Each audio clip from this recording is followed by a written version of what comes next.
tay laing lingaw, kandila luyo sa bol kataw, ang binairan og pisong kinawat sa gubaong pitakang lola.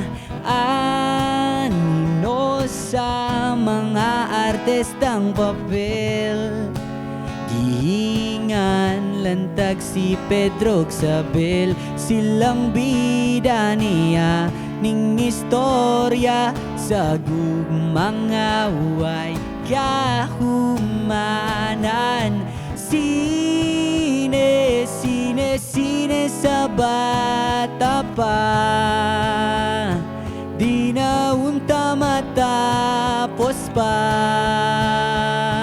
Bisan pa man sa pagdagan sa panahon, lantawon mga eksena nga mulabay, tanang tao makasakay.